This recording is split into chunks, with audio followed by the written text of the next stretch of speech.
Everyone. Welcome to this panel discussion titled Carbon Circularity in Diverse Country Contexts. My name is Al-Jawhar Al-Gaayed. I'm a Senior Research Associate in the Climate and Sustainability Program here at CAPSARC, and I will be the moderator for this panel today. So this panel will build on the earlier discussion we had this morning on the circular carbon economy, but that session took a more domestic focus. This one will take it to a more global outlook. So in this session, we hope to identify the progress and potential of the global circular carbon economy transition through the lens of the CCE Index. We have a very diverse group of panelists here today representing different regions, including Europe, the MENA region, the GCC, Central Asia, and Southeast Asia. The goal of this session is to look at how the CCE framework can fit within these diverse country contexts and regional contexts. So we will start off by looking at the CCE Index findings and build on that to guide our discussion for this panel. We will also be opening the floor to questions, so I encourage everyone to engage with our panelists today. So let me begin by briefly introducing our esteemed panelists. Our first presenter today will be Dr. Fatih Yilmaz, a fellow in the Climate and Sustainability Program here at CAPSARC. His current research agenda aims to enhance the understanding of the financial and economic consequences of the sustainable energy transition. Prior to joining CAPSARC, Dr. Yilmaz worked as an economist at the Central Bank of Turkey, as a consultant for the World Bank, and assistant professor of economics at Ada University. Our second speaker will highlight a European perspective. Dr. Kobe van der Lind is the director of the Klingendael International Energy Program in The Hague, the Netherlands. She is also a non-executive director in 3 energy companies, a member of the CAPSARC International Advisory Council, and an energy columnist. She is also managing various studies on European and international energy markets, security of oil and gas supply, and energy system transition. Sharing a Middle East, North Africa perspective, we have with us today Jessica Abeid, an energy policy consultant. She's also a non-resident fellow for the Middle East Institute in Washington, D.C. Jessica draws on 15 years of experience in engineering, think tanks, and consulting in Europe, the Middle East, and Africa, to basically contribute to the development of sustainable energy system. Sharing a GCC perspective, we have with us Dr. Abdullah Al-Abbasi. He's a research fellow at the Bahrain Center for Strategic, International, and Energy Studies, Dirasat. His area of focus is the forms and dynamics of renewable and alternative energy. He is also a chartered engineer with over 10 years of experience. Sharing a Southeast Asian perspective, we have Dr. Tilak Doshi, managing director at Doshi Consulting and an industry expert with over 25 years of experience. Dr. Doshi held leading positions in the Middle East and Energy Studies Institute at the National University of Singapore, Stansel & Co., CAPSARC, Dubai Multi-Commodities Center, Saudi Aramco, Unocal Corporation, and Atlantic Richfield Corporation. He's also the author of many articles and 3 books on energy economics. Sharing a Central Asian perspective, we have Dr. Dina Azgieleva. She's a research fellow at the Asian Development Bank Institute in Japan. Her research focuses on energy policy, particularly renewable energy, energy efficiency, and energy storage. She previously worked as a research fellow at the Energy Studies Institute at the National University of Singapore and a fellow at the Henley Business School and the University of Reading, the UK. She also worked as chief specialist for tax committee at the Ministry of Finance in Kazakhstan. So, as I mentioned, we have a very diverse panel here with us that will be shedding light on these regional contexts. So, without further ado, from here I'll pass it to you, Fatih, to set the scene with your presentation on the CCE Index results. Thank you. Thank you very much, Al-Jawhara. Is it working? I guess. Thank you very much, everybody. As a CAPSARCian, it's a great honor and pleasure to have you in here with us today. In my presentation, the goal of the presentation is to explore the idea of circular carbon economy through the lens of the index we have developed with a team of CAPSARCians, including myself, as well as a bigger team that you don't see their names on the slide here. And the goal of the presentation is to go into diverse regional results. However, in case you were not here for the first session today, where my colleague Tamer has already talked about the framework and the main results of the index. I want to just quickly run through them, but I'm extremely sorry if this is going to be a repetition for you. So let's start with the framework. You probably have already seen this figure. That's the main concept behind this circular carbon economy, moving from linear economy to a circular economy, where you either reduce, recycle, or reuse, or remove the carbon. And so the circle does not generate any additional carbon, however, but basically keeps the carbon within the circle. Based on these four pillars, the circular carbon economy concept simply focuses on the energy and the emissions rather than the type of the fuel. So the transition here is not to one type of energy, such as renewable energy. Rather, the transition here is to basically to net zero. And the idea here basically to give countries a big many of options where they can select, pick and choose based on their circumstances, regional or country level circumstances. And with the Circular Carbon Economy Index, the idea, the goal that we have is to produce or create a framework, a quantitative framework where we can measure countries' performance and progress. Here the performance really is how countries are currently doing with respect to certain CCE activities or technologies, where the progress is really how countries are doing with respect to, or how countries are positioned with respect to the enabling environments. And really the goal here is not to horse race countries to pick, which one is doing better than other. The goal here is to provide a tool which can be potentially useful for productive policy discussion. And that's exactly the goal of today's panel here with the panelists we have from various regions. So the index has two building blocks. One is the performance score. That's coming from basically a country's performance from 8 key technologies. We will definitely like to include more CCE technologies here, but we are bounded by the data limitations. The second building block is the enabler score that comes from 5 different enabling dimensions: policy, technology, finance, business environment, and the system resilience. Well, I don't have time to really go into the technical details behind these figures or indicators here, but one thing that I should probably point out is the fact that all the indicators are scaled by country size whenever it is necessary. So the numbers you're going to see in the results are not bounded or skewed by the country size. The next, we also have an OPL score, or oil producers lens.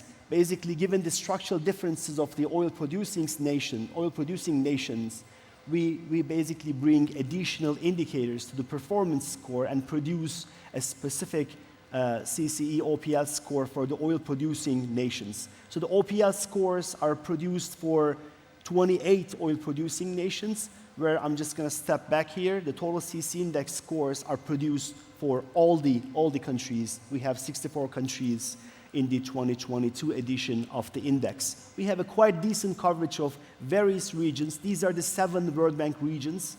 In North America, we have only 2 countries. Obviously, that's not our fault. That's just the geographic result. But other than the North America, we have quite a bit of coverage for various countries. Well, I should probably point out we didn't pick and choose the countries here. There was a principle behind the country selection. One of the main principles was to include countries with at least 1 million population and at least 10 countries from each region, 10 biggest economies from each region when possible.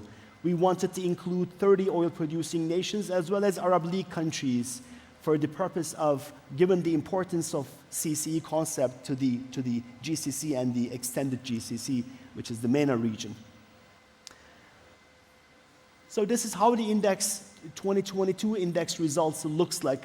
The CCE Index was first put out in 2021 with only 30 countries in the 2022 edition of the index, which was launched last year during the Egyptian Cup. in Sharm el-Sheikh, we have 64 countries, and we have a quite decent cross-country coverage, as you can see on the world map. So let me run you through the main results. If you look at the total CCE index results, there's quite a bit of variation across the countries. As you can see, countries at the top, in average, scores roughly 2 times or 3 times more than the countries in the bottom. Let me just help you with, if you can't read the country names. Here are the top and bottom 5 performing countries, and Netherlands is in the second rank. This is for Kobe. So, diving into the building blocks of the index, here is the performance scores, and you have different colors for different technologies. As alluded towards at the beginning, we have 8 technologies, and each technology is basically colored with one color here. One interesting message from this figure is countries at the top have more colors than countries at the bottom, as you can see. So there's definitely a benefit from having basically multiple technologies in place that gives countries certain strength with their CCE transitions. Here is the top and bottom 5 performing countries. Now turning our attention to the enablers. In the enablers building block of the index, as we said at the beginning, we have 5 dimensions. Policies, technology, finance, business environment, and system resilience. If you look at the colors, and again, there's one color for each dimension. If you look at the colors, some of the colors diminish faster than others towards the end of the distribution. Those are the gray and the orange colors, particularly diminish faster than others. So these are the technology and knowledge. The way we read this diminishing is as the gaps across the countries. And to some extent, we also observe some gaps in the technology, in the policy and regulation dimension. As you can see, the color, the dark blue color diminishes relatively faster towards the end of the distribution. As usual, the top and bottom 5 performing countries. So let me just dive into the regional results and unpack some of the aggregate numbers to country level and region level to show you within region and across regional distributions. So here is the total CCE index scores, average total CCE index scores by various regions. These are the 7 regions we have in the index, and the global, which refers to the average of the 64 countries, that sits roughly in the middle. So some regions are doing better than others, but obviously one observation from the figure is as soon as you cross the average, the scores diminishes faster, which alludes towards the fact that the regions like Middle East, South Africa, and Sub-Saharan Africa, there seems to be some bigger gaps that we need to talk about. So this is a deeper dive into the performance scores, whereas before we have different colors for different technologies, and you have the average scores. Excuse me. So for certain technologies like hydrogen, CCUS, and even renewable energy, you see the colors diminishing faster. Like if you look at start with the hydrogen, we observe hydrogen being utilized at the current level, mostly Europe, East Asia to some extent, and Latin America to some extent, but even in North America, Middle East, and South Asia, and Sub-Saharan Africa, we don't see much green or blue, clean hydrogen basically utilized.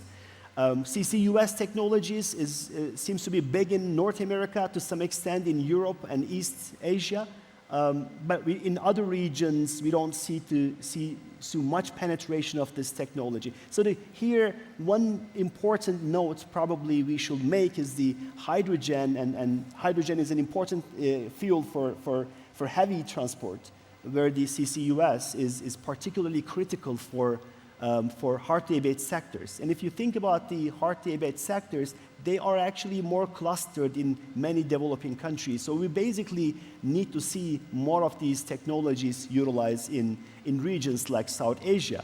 If you look at the cross-country distributions within the same region, Start with the hydrogen. Hydrogen is mostly utilized in Western European countries, where Eastern Europe or Central Asian countries don't seem to utilize the technology much. And if you turn your attention to the South Asia, it's only 2 countries, Australia and Korea, utilizing that technology a little bit. In Middle East, outside Saudi Arabia, none of the Middle Eastern countries are actually utilizing this technology or clean fuel. Turning to CCUS, again, we have big gaps across the regions. Sorry. And lastly, renewable energy, which has been talked about a lot throughout the COP in many climate change talks these days. Even renewable energy is not penetrated in certain regions. That's the light orange color in the figure. If you look at the South and East Asia, half of the countries don't utilize it or have not scaled it yet. If you look at the Middle East, there seems to be big room to improve. Now looking at the enablers, I'm going to point out, particularly zoom into technology, finance, and policies, as those are from the initial figure, as I shown before, those are the areas where the biggest gaps are. So if you look at the technology and knowledge, 2 key indicators that I want to point out, which is the first one is the clean energy technology pattern. So this is basically knowledge creation we need for the climate change technologies. And the last one, which should be the gray bar, is the international high technology interaction, which is measured by the international trade, including both exports and imports of high-tech products. So basically, one is creation of the knowledge, and the other one is the dissemination of the knowledge. If you look at the creation of the knowledge, that's the orange bars. We don't actually have it much except in Western Europe and some of the Asian countries such as Singapore, Korea, and Japan. Well, this is understandable. Creation of technology is usually happens in certain countries, but we definitely need to see more of the international spillovers of this technology, where basically I'm talking about the green bars should basically be bigger in all the countries, which doesn't seem to be the case. Okay, now looking at the finance, there's one particular area that I want to point out. That's the access to sustainable finance. This is basically access to biggest sustainable finance market out there, which is the debt market, including bonds and loans, all sorts of green, sustainability-linked, whatnot, bonds and loans. And if you look at the access, that's the light orange bar. Again, it's mostly penetrated by the Western European countries, where we don't see much of that happening in the Eastern Europe and the Central Asia. In South Asia, there's much of that happened except Singapore, Korea, Australia. In Middle East, outside Bahrain, for instance, there doesn't seem to be much utilization of or access to this critical finance, which has been alluded towards as the important source to finance energy transition. Last but not least is the policies and regulations. Well, if you look at the 2 critical policies that I want to bring your attention, to your attention, these are the carbon capture and storage policies, where in many countries, for instance, South and East Asia, we don't see much of that orange bar, as you can see. And in Middle East, also outside Saudi Arabia and a little bit of UAE, we don't see that bar much. Which basically, coming to my earlier point about the CCS technologies are particularly important for hard-to-abate sectors, where most of the hard-to-abate sectors globally are located either in South and East Asia or in the Middle East, particularly the oil and gas sector. So the CCS technologies are particularly important in these regions, where we don't see much actually policies in place. Lastly, the climate change policy is particularly not as ambitious as in the Middle East, to some part of the Asia, and also in the Eastern Europe and the Central Asia. Well, just to wrap up, this is my last slide.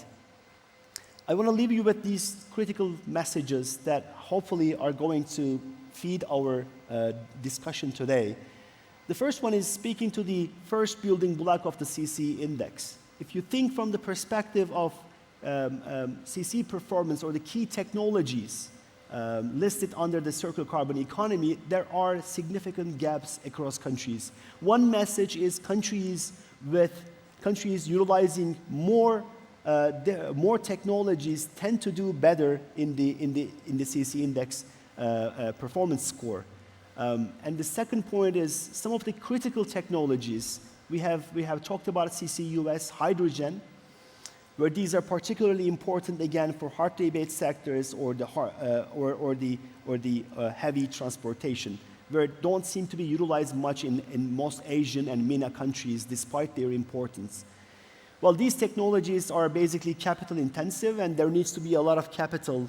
There needs to be a lot of upfront costs to be displayed, to be put in place. Even some simple technologies which has been widely talked about as renewable energy is not penetrated much in certain regions such as South and East Asia and mostly in the MENA region. And talking to the enabling environments, some dimensions are particularly important. We have talked about technology, finance, and policies and regulation. On the technology, we need to see more of a spillover, more of the diffusion of the technologies to various regions. In terms of finance, there needs to be a better access, more equitable access, especially for the developing countries. And lastly, the Polish policies for climate policy and the carbon capture policies needs to be more basically ambitious. Those are the points that I want to leave you with. Thank you very much for bearing with me. Thank you very much, Fatih, for the very insightful presentation. I think the CCE Index results showcases where each region falls within the index dimensions. And I think this last slide shows us or feeds into our discussion for today, inshallah. So, Kobe, maybe I'll start with you. As you've seen, European countries are among the top performers in the index. I would like to hear from you on what are your thoughts on the circular carbon economy approach, especially within the European energy transition context, especially also with the current narratives in Europe around the energy transition. Yes, thank you very much. Well, my first, when I saw the slides and the performance of European countries, to be honest, I was really surprised. And maybe this is a case that when you prepare a lot of policy making and discussion, my first instinct was quite a lot of it is still only paper. And we were kind of maybe not doing so well when it comes to implementing stuff. Yeah? So countries can be very well advanced, but if I look at the index, it's the promise that if we follow through on what we're saying, that's where we will be scoring, right? And of course, that's exactly what a catch is. I think when it comes to Europe, you see there's different European countries. Some are better positioned than others to make a move. Has a lot to do with the space in their national budgets they're willing to generate, because it's not just private finance, it's quite a lot of it is public finance. That's why I was so surprised that the Netherlands all of a sudden came out this way. So if you think of it that way, then the Fit for 55 and maybe even the Repower EU puts a lot of pressure, puts a lot in place. But there is some drawbacks from that, because with the European policies also comes quite a lot of intervention on exactly how you have to realize it. Just give you an example. I saw we scored in Northwest Europe, you score very well on hydrogen. That's all still unabated hydrogen. Yeah? There is plans and there is possibilities, but maybe you've heard, there's also other issues in countries why an investment doesn't materialize, which has to do with nitrogen from in the Netherlands. So the Portos project, which was supposed to be already up and going, is still awaiting permission. And I think that, and so if you look at the Northwest European, so it's like the part of Germany, Belgium, the Netherlands, 58% of current hydrogen demand is there. Then one of the Commission's proposals in the Fit for 55 and trying to increase ambitions is to have 50% of the industry use of hydrogen transferred into electrolysis hydrogen. That's an awful lot of hydrogen. Yeah? So we're not there yet on, even though we have first FDI on a very big electrolyzer, it still needs to be scaled up quite a lot. And then with these, I mean, it depends a bit. So in certain areas, you might actually score very well based on the Fit for 55.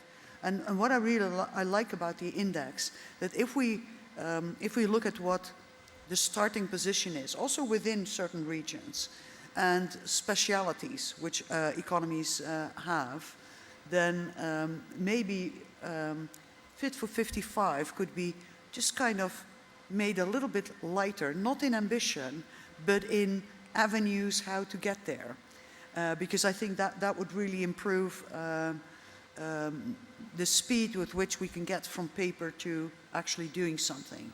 And I think, you know, sometimes my sense is that we want to put so much pressure on the system that you can also go too far in terms of pressuring the system that companies at some point, because there is also some competition going on now with the Inflation Reduction Act, that for some companies it might be a bridge too far. They're not allowed kind of an intermediate solution, and therefore they think they may fail. And so maybe the index should also be read as that if you allow countries to come in their strength, that actually maybe you can get a better result. So turning paper into action. So that, and of course, you asked me what the current situation, and I think if this score was done based on the policies and the numbers of Fit for 55, not the Repower EU yet, and we've done very many things as short-term policies where the fuel switching didn't really help our score if you would do it on 2022 numbers. So it's showing that the current energy crisis is actually, you know, taking quite a lot of it back, that it's, we can't follow up on it. So, and I think here in Europe the diversion might actually grow because of the energy crisis. The abilities of countries now to step to the plate and actually continue with it is becoming more divergent. Some countries may be able to speed up, others definitely will not. So there is now a big debate in Europe going on. There is some fear that the simplicity perhaps, or the assumed simplicity of the Inflation Reduction Act shines much better for industry than the very complicated, incredibly all-encompassing Fit for 55, which, you know, you need a year to study and read everything in order to understand what your task is. So maybe the good outcome of it is that when other regions are stepping up and coming up with their plans, that it is a reflection, learning from what they bring to the table and how they want to approach it, to understand that maybe you can have some very positive takeaways from it, that it might help your system to do the right thing in this as well. So my sense is always that Fit for 55, I like the ambition, I don't like the bureaucracy that sometimes comes with it. So we need to find a middle way how we can get from writing it up into doing, and maybe that next step is going to be hard. So I really would like to have an invitation for you to invite me on 2022 numbers and show how the EU has fallen back in the score, to show that in order for us all to do this well, the resilience, yeah? The resilience score, I looked at it, you know, we might have to look at the definition there, yeah? In terms of how resilient are you that you can stay with the program in this. So it's really enlightening and making us understand what to look for, but also realizing that in order to live up to this beautiful presentation on behalf of Europe, that might be a task that is a little bit too, too hard for us to follow up on. So, but yes, I mean, it is really enlightening, and I think it's an open invitation to Europe to actually start implementing some stuff. Thank you. Can I just add one sentence? We usually get people question like, oh, well, why my country is scoring so low? And that's kind of the provocation that we want to have in this index, so we can talk about why. But your approach is different. So why my country is scoring so high? And that's also a good provoke. Yeah, but I think it's a problem of both, that we need to understand each other's scores on what we do well and what we could improve on. And that's the beauty of this, comparison, that we can actually, it's a very honest mirror to what we do. We shouldn't just only boast. We shouldn't only be depressed about what happens and what happens not, but we should actually take a lesson. Hey, you see, because you surprised me, the outcome was much better than what I see on the ground, yeah? So I could have just taken it and run a victory laps with it. I think it was a signal, hey, now we have to translate it into doing, yeah? So thank you. Thank you so much, Kobe. And coming from the highest performing country, I think we should definitely engage Kobe more with the index. We have a lot to learn from you. I think if they allow me to go onto the definitions and to be a little bit harsher on my country, I think we will come down a notch or two, yeah. We'll take it offline. She's on the committee, technical advisory committee, so we'll take that offline. Thank you, Kobe. So Dina, maybe I can ask you to also reflect on the CCE Index results, especially in the context of Central Asia. How do you see the CCE potential in the region, and what are the necessary tools you think that will help scale it up? Thank you very much. Excellent question. Yeah, I highly enjoyed learning about CCE this morning and this session, and I also checked website. I was very happy to see that you actually included Central Asia, because I know including Central Asia is sometimes challenging due to lack of data and the language barrier also, so that's great. And you included Kazakhstan, Uzbekistan, and also Azerbaijan. Azerbaijan is not actually Central Asia, but we can count it as well. So I really like that you included index, because even someone will look at your website without knowing very much English, right? This is the problem. Central Asia, we don't speak English so well. So even if government will look at your website who has not so good English, and if it doesn't need to have good background in energy, because it's index is very simple. That's the main advantage. Anyone can understand it. It's simple. You don't need to know language. And you can compare countries. You can compare regions. That's what advantage of index, I think. And I think countries would be interested to see, for example, Kazakhstan, Uzbekistan, where are we relative to each other? Because hard to compare Central Asia to European Union, right? We wouldn't. So it's nice to compare what's happening in the region and what is regional average, where my country is comparing to other countries in the region, because we are similar. And also Fatih said that this is a nice tool for policy discussion and planning. I think not only for government, but also for like foreign investors, for whom will be very hard to go to all these policy documents without language, and it's time consuming. So this is like a good website also for foreign investors and also for public awareness. So people also can see where their country is on CCE. I also like that this website is very transparent, so every indicator actually very well explained and the data source clearly written. So whoever say why my country index is high or low, they can click and see all the details where data coming from, because CAPSARC does not create data themselves, so they pull data from many, many different sources and create the index. So this transparency, I think, is great. Then you don't have to deal with all these questions, right? And for government, it will be very time consuming to go to all these different sources on internet, right? You got data from World Bank, Bloomberg New Energy Finance, IEA, so many data sources, some of them not free. Some of them might be not so user-friendly. So you pull them, they're doing all this hard job. So for people just to see a very visual illustration of where a country is located. yeah, for the scaling up, so I think the countries you're probably planning to expand the region, right? Like Central Asia, there are many more countries. And then for Central Asia, you can create even, for each region, you can make a region average, right? So then we can see, for example, Kazakhstan relative to region average, or Uzbekistan relative to region average.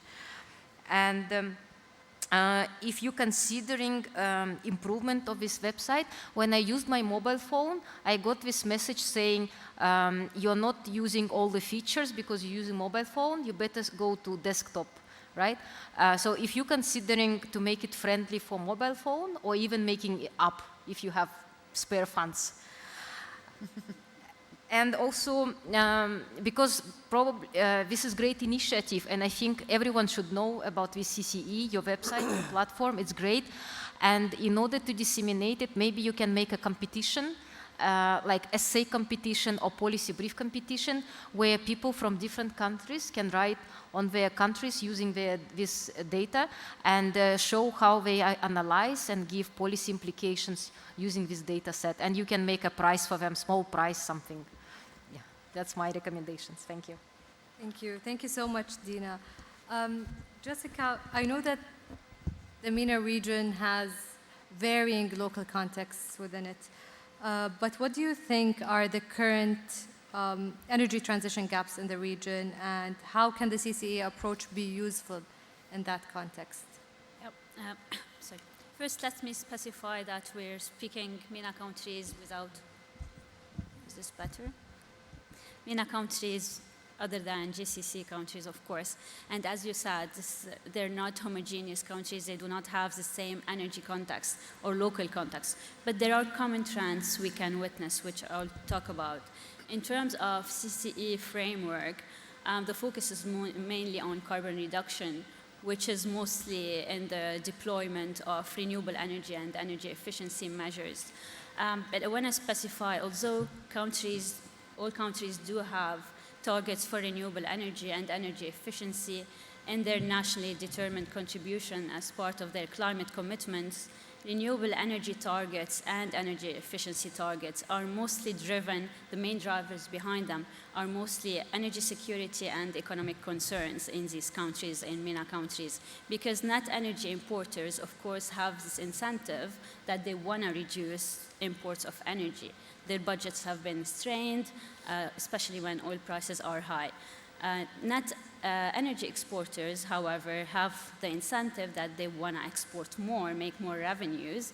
So they also have an incentive to implement renewable energy, reduce domestic demand. So that's very important. However, there are so many challenges. If we look into how the energy transition is happening, more or less, we see that the focus is mostly on power generation. There's been so much more focus on buildings. Transport is still not there. There are so many plans, but it's still lagging behind. Also in renewable energy, also we're way behind targets as well. But the focus has been on power and only on power generation, which leaves a lot of gaps, especially in terms of transmission distribution. We implement all this renewable energy in areas that are far away from load centers where people need this electricity.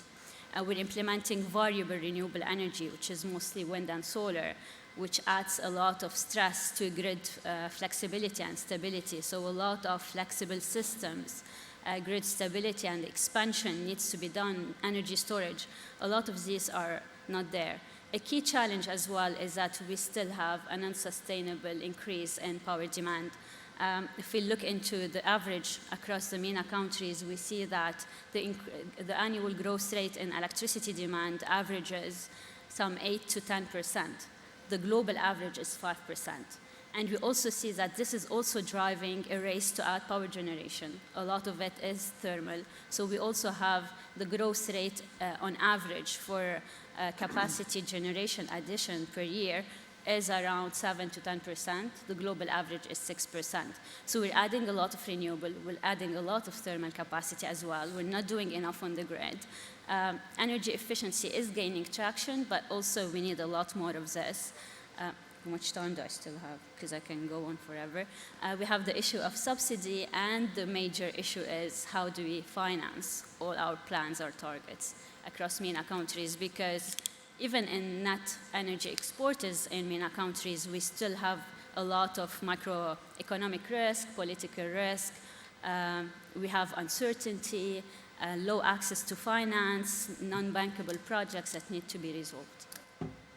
Thank you very much, Jessica. That's very insightful. Tilak, if you allow me, we can maybe jump to Abdullah, because I mean the GCC is part of MENA, and I think maybe the conversation would be more relevant here. I mean, although the GCC is part of MENA, but it's definitely a different set of economic profiles and country contexts. So, and many GCC countries have already set their net zero targets, including Saudi Arabia and Bahrain. So, from your point of view, what are the key enabling factors that are currently being implemented or should be implemented, either through the CCE approach or other, to achieve these targets, and specifically through the CCE approach? Yes, thank you for this question. I think it's very important to highlight on the successful story, and I think circular carbon emissions indicators, it's something we have to be proud of it. It's that developed within the region, and because if we see the landscape of the priorities or the strategies or the commitment, international commitment to the region, we will find that we have so many things on our plates. We have net zero emissions, we have renewable energy, energy efficiency targets, sustainable development goals. All these initiatives are let's say, somehow it's come from outside the region. Even the circular economy concept, even the circular carbon emissions is based on circular economy, but it's actually developed to be more aligned with the challenges of the region. And what I like about it also, it's focused more about the energy and emissions. And this is very important things to highlight here. While circular economy is based on material, and because of its base of material, it's required a lot of investment to be integrated with the cycle of production. While if you are going to the energy and emissions, it could be one of the cycle, so that it could be easily integrated within the system. However, we have also our own challenges. One of the challenges related to in the GCC related to the fear of change and how it's the institutional structure are not willing to adapt these new concepts. And not just that. If we have any change on cabinet or ministry, we will see 180% change in the policy.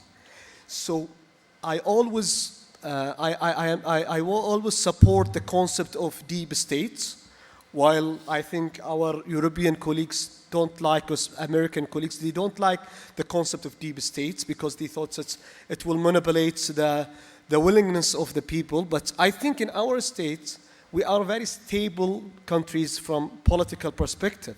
So if we can structure our deep state to support the best interest of the government or the best interest of the people, that it will be something we have to rely on. Because what we see when any political change, we see shift from one side to another, and that we don't need that. We have now strategies, we have a plan, we have to stick to it. And we have to put the procedures and policy to enable the growth of these initiatives. The second thing also we have to highlight it here is related to how we can make the circular carbon indicators or target to be more aligned with the business model in the region. Because the question of cost, it will always arise. If we are talking about environmental commitment, if we are talking about any change, the cost, it will be always there. And it's always not good to formulate the policies to be supportive by economic perspective, to be supported and to be covering the whole context from regional perspective. So it's always good to link it with the business model and to utilize the comparative strategies and comparative thinking in that. And that is very important because we need to have these indicators or initiatives to be more aligned to the human nature. So human nature is based on how to be competitive. We have need, we have to develop ourselves, and we have to invest in that. So if we are able to structure something to enable all these initiatives in one context, that will be great. Last point I would like to highlight, and it's also in the presentation, it's the lack of innovation and R&D. We have a lot of discussion regarding R&D in the GCC, especially that I'm coming from research institutes. And my view on that is even if we allocate billions of dollars to support R&D in the region, we will not succeed. Because it's not about expenditure, or it's not about the number of patents, because there are millions of patents. It's about how we structure the right ecosystem to manage the knowledge chain from education, from R&D, from industry. And then it's retained back to this whole cycle. This is the missing piece in the region.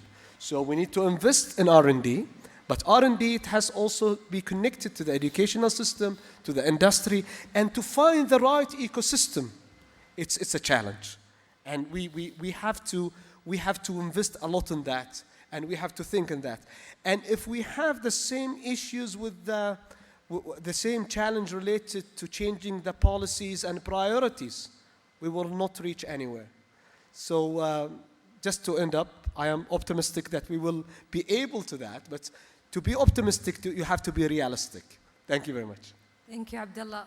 I think you raised a very interesting narrative shift around the deep state, which is interesting. I think what also resonated is the need for a business case or a need for an economic case to apply CCE. And I think this has also been addressed earlier this morning in the first session around CCE. I think there was this whole case for having industry champions to lead this transition through showcasing CCE technologies. So back to you, Tilak. From a South and Southeast Asian perspective, how do you see the current position of the region in the index, and where do you see the highest impact for the CCE potential there? Yes, it's a tall order. You know, there are 10 countries in Southeast Asia, ranging from Singapore, one of the richest countries in the world per capita, to poor countries like India and Vietnam, and middle-income countries like Indonesia. Vast differences in sizes and populations. So necessarily, my comments will be more macro and general. But depending on the country, so for Indonesia, deforestation is a major issue. So, you know, natural sinks are important, and how they use the ability to capture carbon through natural sinks. A country like Singapore, for example, they've been the first Southeast Asian country to price carbon, and is starting low, but by 2030, they expect per ton of carbon dioxide equivalent, they expect to have something like $40, $50. So they're quite aggressive in their targets. And then you have India, which its nationally determined contribution to the COP process promised a net zero by 2070. Now we all know what when governments promise targets 30, 40, 50 years away, one should have a healthy dose of skepticism. But let me come back to the index as such. We've got India at a GDP per capita PPP basis of 2,200, 2021. We got Germany at 51,200. Enormous difference. And of course, India is number 45 in a list of 64 countries on their performance on carbon, the circular economy, the index that we're talking about. And then you got Germany at number 3, right? But what do we see in Germany today? They are going back to coal. They are burning wood to survive the winter. They're going around the world looking for LNG because the entire 2 decades of green policies was all was supported by cheap Russian gas. It's easy to shut your coal mines and your nuclear if you can import nuclear from France and import gas from Russia. So, it's not a criticism on indexes. Indexes do tell you certain aspects. But if you don't talk about GDP per capita, then most Asians are not interested. Because when you, 1/3 of India's population probably consumes per capita energy less than a US refrigerator. So for us to talk about India reducing carbon footprint when they don't have one, it's like John Kerry flying his jet plane to Davos and telling the rest of the world to decarbonize. So it is a bit of an elephant in the room to talk about decarbonization in a context where countries need to develop, where people are poor and thinking of their next meal. And Arvind Subramaniam previously was the chief economic advisor to the government of India. He wrote a very well-cited piece in the Financial Times, and he entitled it Carbon Colonialism. He was objecting to the fact that the World Bank, the IMF, the UN specialized agencies, the EU, are imposing pressure on poor countries to not use fossil fuels when we know from the time of the Industrial Revolution that human betterment depends on fossil fuels. If you do a correlation analysis between fossil fuel use per capita and GDP per capita, you probably get a R² of 90%. So to tell developing countries not to use fossil fuels is unconscionable, I would think. When the Western countries have 200 years of fossil fuels and enjoy a higher standard of living, the Indians, the Chinese, and the Indonesians and the Vietnamese are saying, we want to develop too. We want to have color televisions. We want to have a higher standard of living. And why are we stopped from doing so? So I think the elephant in the room is economic development. And talking about carbon, reducing carbon to developing countries is a rather difficult concept to handle for most people. I'll end with one point as an economist looking at CCE. There was a famous joke in the Soviet days. During May Day, the Politburo would be there, looking at the tanks going down the main road, the main parade square in the Kremlin. And so the tanks go through, the infantry goes through, the sailors go through, and then the last contingent is a group of guys wearing black suits and bowler hats and carrying a briefcase. So this guy says, "Comrade," who is talking to his friend when they're looking at this parade, right? So this is how the joke goes. He says, "Who are these people?" Then this other guy, his comrade, says, "You are looking at the most powerful, destructive force of the Soviet Union. They work for Gosplan, the Economic Planning Ministry." Okay?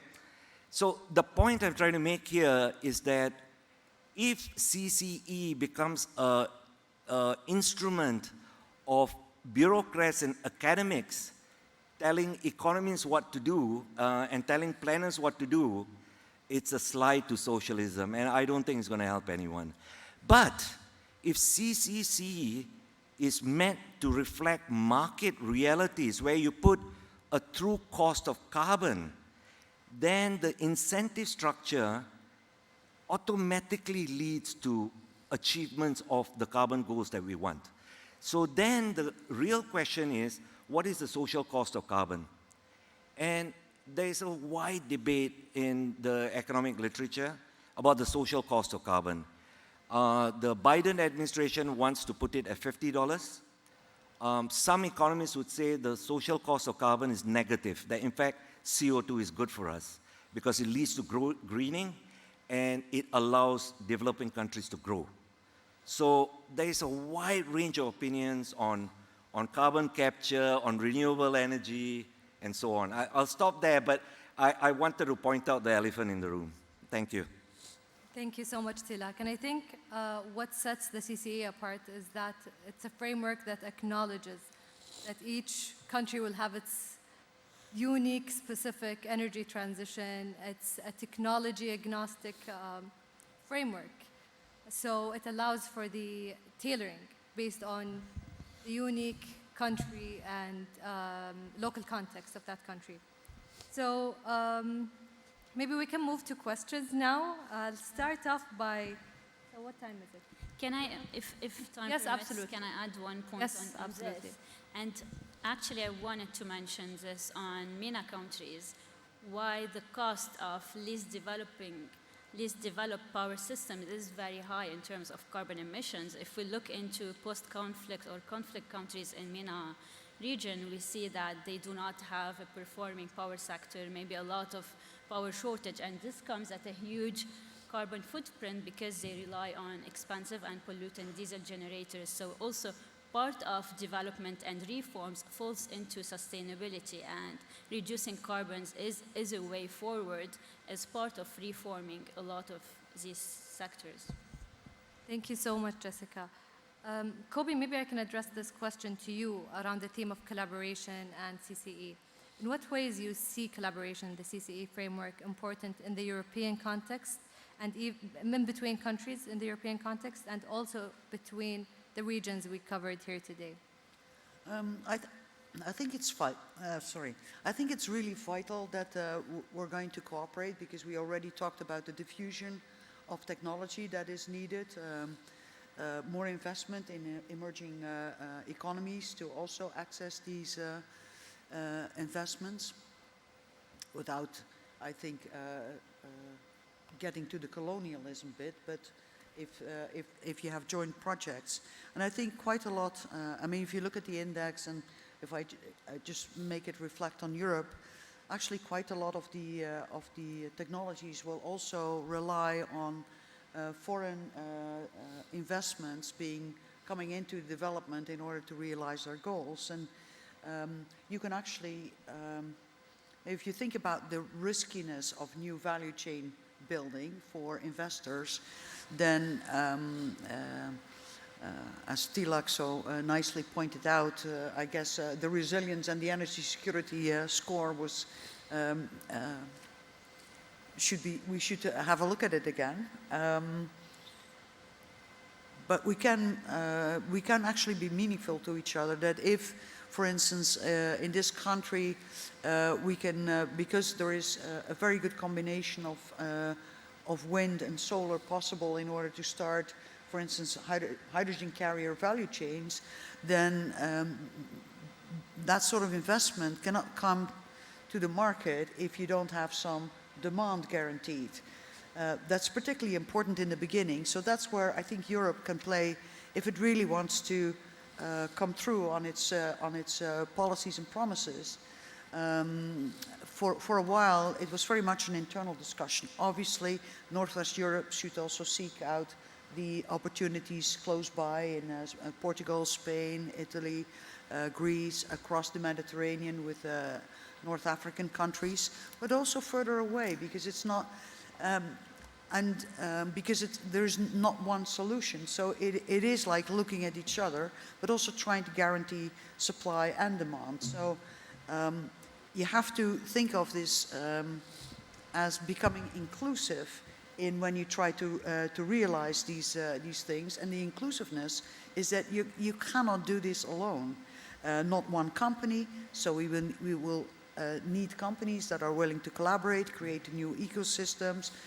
We need countries to collaborate. And we have to build new, longer-term relationships in order to realize that. That's not the world that we see at this moment, because it seems like everyone has all sorts of opinions about a lot of things.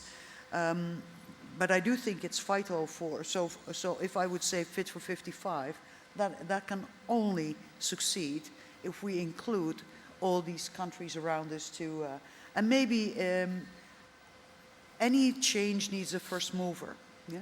The first mover takes quite a lot of risk. Yeah? And if you want to help other countries, then rather than go into colonialism, what you should do is take upon yourself the risk, understand that you're going to have some costly failures, but you're doing other countries a big favor.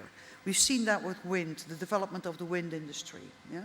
Where Germany invested quite a lot of money, and the reason why the Netherlands, I think, is scoring so high, because based on that development, we could build twice the wind for less money. And so we need to understand these dynamics better, that we need each other to develop. And you can't possibly, Europe cannot possibly develop on all the different scores that are in the index.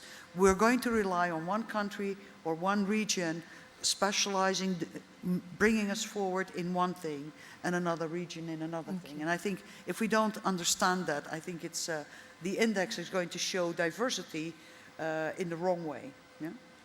Thank you so much, Kobe. Very insightful. Maybe also building, you want to add? Yeah, just want to give a quick example to that cooperation between Germany and Kazakhstan. For instance, Kazakhstan declared the biggest green hydrogen project last year, 20,000 megawatt equivalent. That was a joint actually project with Germany, supported by EBRD and a Norwegian company. So that was quite a big of a collaboration that we were actually talking about.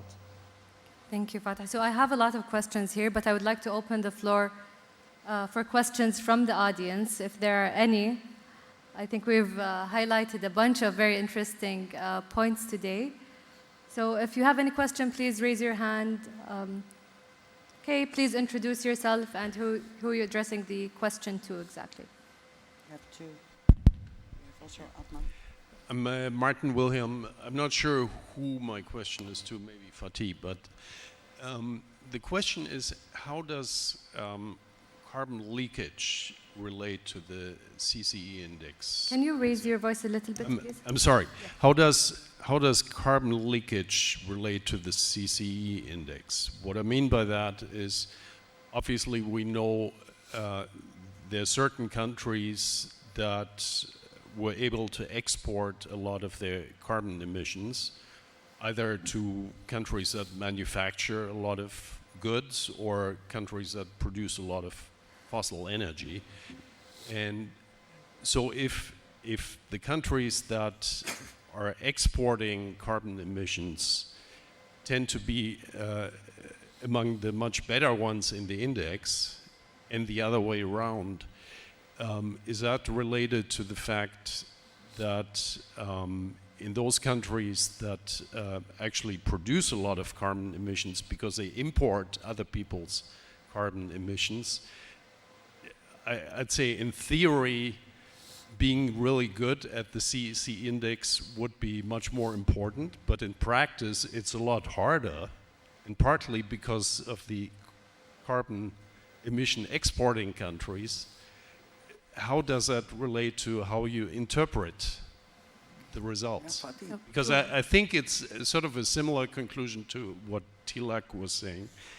I think the way this index should be used is maybe not to encourage everybody to get up as quickly as possible in the index, because this may be easier and more appropriate for certain countries and much harder or less appropriate for other countries. Thank you. Fatih, would you like to take this, or Kobe? No, Sure, I can probably start. I mean, Martin, this is a very good question. You're getting into the, scope levels, basically, scope 1, 2, and 3. So Germany doesn't produce, let's say, a lot of high carbon intense, like cement maybe, but import all that stuff from maybe India.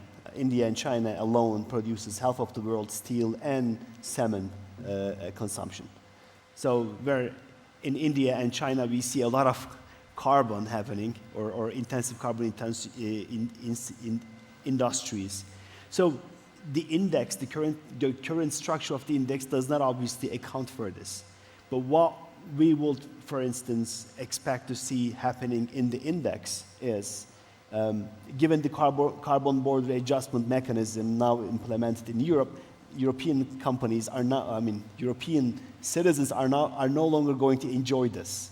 So they are going to have to do something about it. They will probably, European companies who have their factories located in India or China, we expect them to go and invest in CCUS, for instance, and probably account for some of that, or maybe invest in some sort of carbon development of the carbon markets, or purchase some sort of offsets for the scope 3, for instance, if they cannot,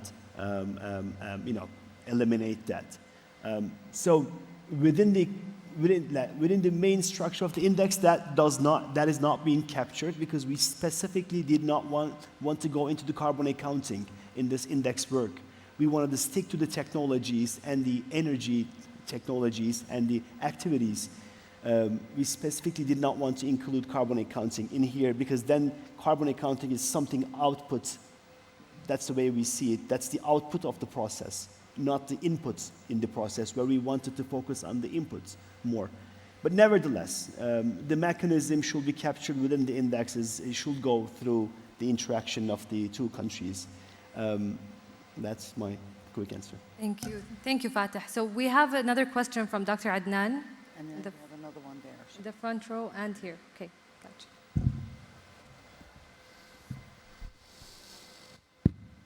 Yeah, thank you. I very much enjoyed the panel, and I would like to address my question to my friend Talik. I really appreciated your... Dr. Adnan, can you just put this? Yeah, I Thank you. appreciated your perspective, my good friend Talik. And I kind of thought about it, and I want to ask you a question related to my comment in an earlier panel in the morning, and see what you react to it. In the morning, I made the comment is that when you have a serious pollution problem, you have to do two things. You have to stop polluting, and you have to remove what you have polluted for. And I think in this particular case, what India and other Asian countries are saying is that give us more space, because we haven't polluted much. We need more space, we need more time. But that space and time, when you look at the total world, has to be compensated by something else, because we are facing a potential catastrophe. I mean, everybody will be affected. So would you agree or not agree with what I've suggested, is that we have to, on the one hand, move perhaps at different pace to stop pollution. So India will probably, instead of 2050, reach net zero by 2060 or 2070. That would be okay, provided those who put a lot of that pollution in the atmosphere, they can take a good part of it, not necessarily all of it. Because if you do that, you will reach the same target, but in a different pathway. And that was our discussion earlier. So I'm curious about your reaction to this proposition, because unless this proposition is put on the table and discussed in the COP28 and COP29 and coming to a solution where everybody is happy, it's not an antagonism, it's not either or. We have to all to come to a solution. And that may be one way of looking at it. Thank you. Thank you so much, Dr. Adnan. Tilak, if you want to take this. Thank you, Adnan. I fully agree with your premise and your position, and I did hear your comments yesterday when you made this. There are a couple of provisos that I would add.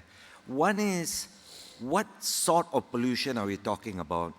In a developing country, pollution could be cholera because of dirty water, to cooking using wood and cow dung in the kitchen. So those pollution problems are real, and they should be attended to as quickly and as vigorously as possible. But these pollution problems are the real problems of sulfur dioxide, carbon monoxide, nitrogen oxides, mercury, sulfur, that sort of, those are the pollutants that actually have got an epidemiological and health impact directly. Now, the CO2 is not a pollutant by the exact definition of the word pollutant. CO2 is a greenhouse gas. Now, I think the main narrative is that CO2 is a single control knob that controls the global temperature. Now, there's a debate on this. If you read Stephen Kunin's book, Unsettled, that certainly is not something that all scientists agree to. And by the way, scientists agreeing doesn't mean anything. Science is not consensus, science is disputation. So with respect to, so I agree with you fully that pollution needs to be stopped and needs to be stopped vigorously. For example, supporting poor households with subsidized LPG so that they can have clean cooking at home and not poison themselves with burning wood inside the house. Fourth generation coal power plants, which are ultra super critical, low emission, high efficiency. Now they cut back all the pollutants, everything except for CO2. So because CO2 has become such a single force that is defining the entire narrative of Western approaches to the environment, that, you know, that there is real debate. If you look at the work by William Happer, a Princeton physicist, Richard Lindzen, physicist, these are all very highly credentialed physicists, and they don't particularly buy this focus on carbon dioxide alone. So those are my personal views. I mean, I'm not a scientist, but I read these guys, and I know there's a debate. So I agree with you completely that we should get into controlling pollution. But the CO2 is a separate global warming issue, and there is debates to be had on that. I think we still need to debate on the global warming models, because if you've seen some of the IPCC stuff, out of the 102 global warming, global climate models that they track, they're all overheating. So when you backcast for the last 30 years, their projections of global warming and the actual data on global warming determined by satellite data is much lower. So do we define our destiny? Do we invest our hard-earned assets in developing countries on the basis of climate models that are hypothetical, based on hundreds of assumptions? You know, if I were a policymaker, I would be very hesitant to put the livelihoods of my country's people on the basis of speculative, what I consider to be speculative global warming models. Thank you, Tilak. Thank you so much. Sorry, I took a bit If you allow me, I Yes. think NASA made a measurement of the temperature and CO2 emissions, and it's published in NASA. So the global temperature is rising with the accumulative CO2 emissions. I'm not talking about theories or something, I am talking about something tangible. So I think it's not the time to reinvent the wheel, because the science and its CO2 emissions is one of the leading cause. There are other emissions which is severe, but the accumulative on the number of the emissions, which is CO2 emissions globally, it's affecting the human directly, and several studies shows that. And as I referred to, you can Google NASA website to see the correlations between CO2 emissions and global temperature. And last year it was the hottest summer in the entire history of the world. So there is something happening here. I mean, there is something happening, and we have to acknowledge that. Second point, if you allow me also, when we are talking about net zero emissions, that means we are not cutting the emissions.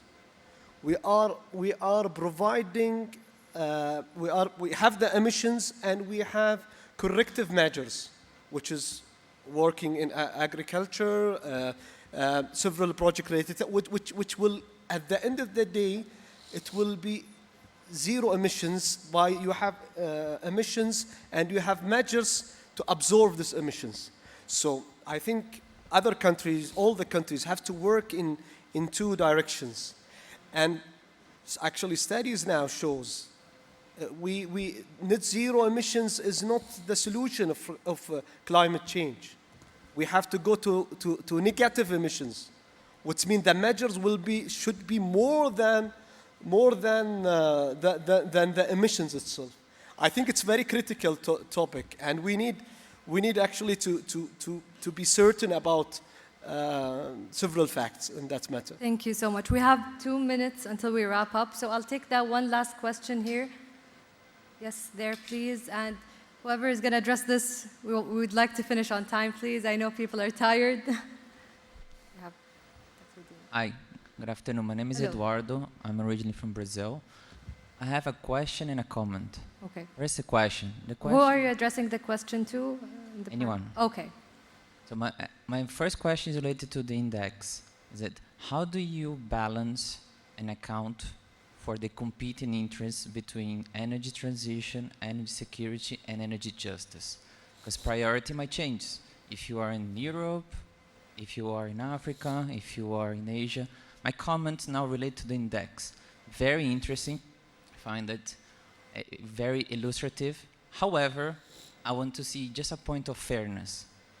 You see on your slides when you show the graphs, you see a tendency that Africa, and sometimes not necessarily Latin America, is also on the bottom.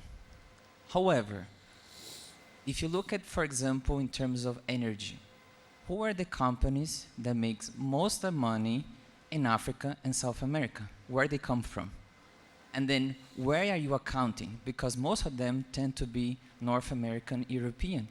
And then the question is that they are polluting, making the money in those countries, and actually they're not accounting for that with their dividends and the money they make back to where they are. And actually they've been doing historically investing in the minimum to extract gold, mine, actually timber, oil and gas. Don't invest in infrastructure, don't invest in renewable in those countries, don't invest in CCS in those countries, and they get the credit for the countries that take most of the money who helps their wealth. Is that fair? Thank you so much for the interesting question. Fatih, you have 1 minute. If you'd like to address this in 1 minute, please. And then we can take this offline, definitely. Sure. I probably need to write a book, actually, to answer that question. Let's try what I can do in 1 minute. Well, the index currently obviously does not, you're talking from the perspective of energy trilemma index, where it speaks to the trilemma. You have the energy equity, security, and access.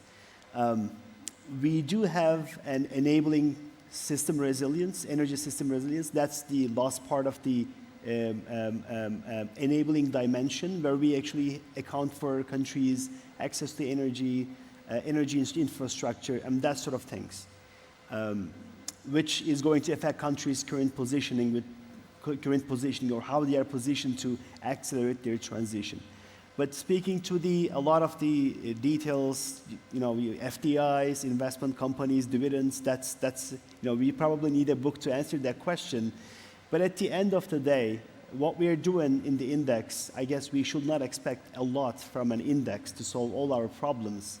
The index here is to just give you a snapshot. If you are not happy to put on the same figure a country, a developed country and a developing country on the same figure, then we should simply put developed countries within their gangs and the developing countries within their groups.